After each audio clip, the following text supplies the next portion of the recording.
అందరికీ నమస్తే. నేను మీ సుమన్ హైడ్రోజియాలజిస్ట్. ఈరోజు వలిగొండ మండలం యాదాద్రి జిల్లా చిత్తాపురం అనే గ్రామంలో శివుని ఆలయం ముంగట ఒక చిన్న గుండం ఉంది. ఇక్కడ శివుని కోసం అప్పుడప్పుడు చేస్తుంటారు, పూజలు చేస్తుంటారు. అలాంటి వారి కోసం వాటర్ చాలా సమస్యలు అవుతున్నాయి.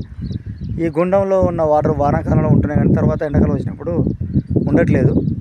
మరి అలాంటి సందర్భంలో ఈ నీటి సమస్యలను తీర్చాలనే ఉద్దేశంతో భక్తులు ఇక్కడ ఒక బోర్ వేయించారు. మొత్తం ఇదంతా షీట్ రాకు, గ్రనైట్ హిల్ షీట్ రాకు, ఇక్కడ బోర్ వేశారు. మరి షీట్ రాకు ఉన్న దగ్గర నీళ్ళు పడకూడదు కదా, బండ మీద బోర్ వేశారు, ఫుల్ వాటర్ పడ్డాయి అని అంటుంటారు. బండ మీద అంటే గ్రనైట్ ఉన్న దగ్గర ఫ్రాక్చర్ జోన్స్ అనేది 60 ఫీట్ల వాటర్లో ఉంటాయి, అంటే 20 మీటర్ల దూరం లోతులో ఉంటాయి. అందువల్ల ఈ బోర్ వేశారు, వాటర్ పడ్డాయి, సక్సెస్ అయింది.